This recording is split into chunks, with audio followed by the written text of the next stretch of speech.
Sanibonani, umqeqeshi wensizwa lo. Bathi ubhunsu kanjani ngephuzu umatshitshi qomane. Bathi umfana empahla semncane kodwa ngabathi dabethi mdala ndica bamsukela bathi ingane esihlaza cha. Ufunza bathi bezwa nqamala lo delicious bathi untombi zimdansa ngentshabe lithi muhle webhunsu umuhle wematshitshi qomane. So mfowethu kwake kwathi ngelinye ilanga ngizikhulumela nje nomunye ubaba wakhona la endaweni eMaritzburg. Okay. So sasizicocela nje ngasi sifazane.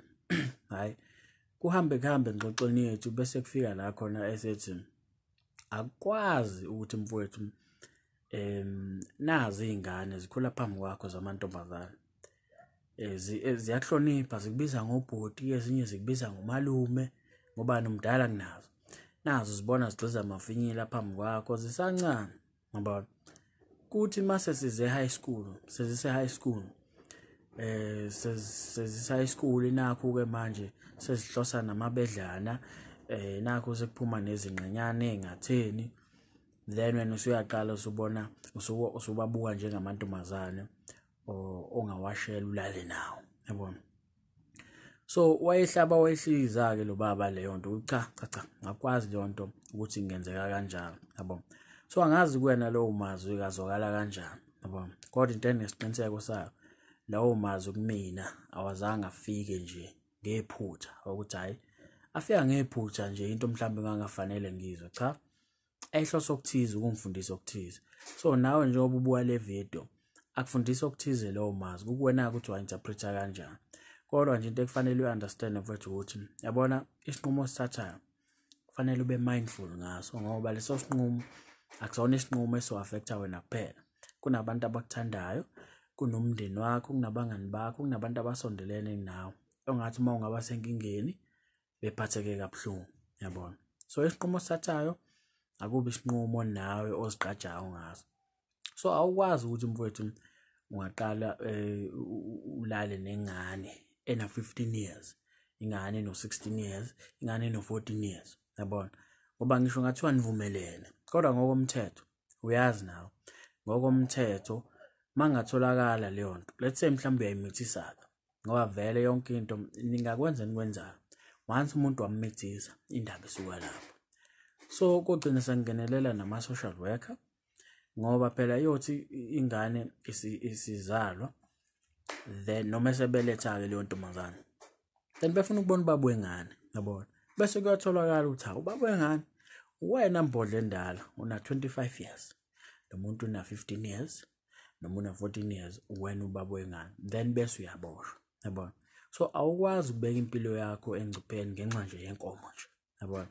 So izinto ekanjalo efanele uziqaphele abantu baningi bayazenza kodwa abanaki umphumela wakhona yabona, ngoba ngisho ngathiwa nivumelene asasebenzi ukuthi nivumelene for the fact ukuthi lo muntu uyingane ususenkingeni yabona. So izinto ekanjalo kufanele uzigade yabona. Ucansi futhi ngeke ngize ngiqamba manga lumnandi kodwa lu highly exaggerated yabona, luphakanyiswe kakhulu ngendlela eyisimanga kunento eliyiyona ngoba okunake mangabe usuchamile lethe mhlawumbe kade ulenza wachama, it's not like mhlawumbe masuqedile uzozizwa uSuperman like no, akukho Superman ozozizwa uyiwona. Well phela vele nawo ama-benefits akhona but then unawo futhi ama-disadvantages akhona yabona. So especially mangazange uyisebenzise, ake ngithi nje mungalisebenzisanga ijazi yabona, so wengenzeka uthola isifo noma umithise yabo, kuningi okwenzakalayo yabo. So be mindful izinto ezikanjalo ungasoli usenkingeni ngenxa ukuthi wena uthandana nezingane. Ngeke ngiqamba manga futhi zinhle izingane la ngaphandle boleze ezincane kakhulu zinhle impela, kodwa kufanele ucabange ukuthi impilo yakho ibalekile kunokuthi ungazorisk impilo yakho nje ngenxa yocansi yabona. Mina ngathatha isinqumo ngempilo yami, enye ama-principles engiphila ngawo I think angina 24 noma 25 years angisakhumbulayo, kodwa ngazitshela nje ngathi cha umuntu oyi-teenager angikwazi ukwenza lutho naye yabona. Ngisho ngathi una 19 years as long as usayi-teenager kumina usuke usamncane yabona. So once wana 20 years then khona-ke sesingakhuluma-ke yabona.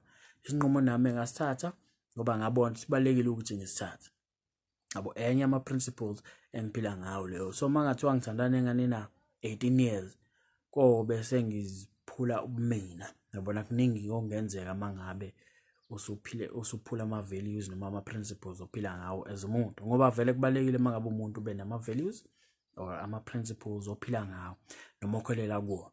Otherwise uyonhlanhlatha, uhlezi unhlanhlatha nje wenze noma yini eyenziwa abantu la ngaphandle, yabo. So ngithi angikwazisa lento, ungenzi into ngoba baningi uthothi umuntu umdala ubhizi nengane encane.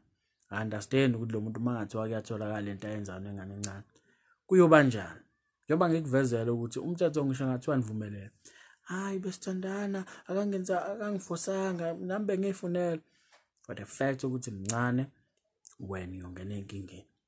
So ziqaphele izinto ezikanjalo, ungamoshi impilo yakho nxa yenkomo nje.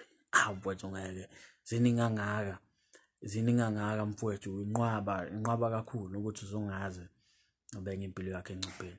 So ngithi angikuvezele lokho ukuze mangabe ukwenza at least wenza into nawe awuyazi noma uyitsheliwe. Njengoba kutshela lawa amazwi alo baba ngisakhumbula namanje, sekukudala sikhuluma lento kodwa namanje ngisakhumbula njengoba enjalo, yabo, ngoba ayinobuhlakani obukhulu phakathi. So kukwena ukuthi wathatha kanjani and uwenze njani ngalawo mazwi, yabo. So ngiyathemba ke mfowethu ukuthi uzo-understand ukuthi impilo yakho ibalekile. Njengoba kutshela isinqumo osithathayo ungabi selfish, ngoba kunabantu esoba affecta, kuyasa-affecta wena kuphela, kodwa labo bantu abasondelene nawe abakuthandayo nabo bazolimala ngalesi sinqumo osithathayo mangabe kuyisinqumo esingaphusile.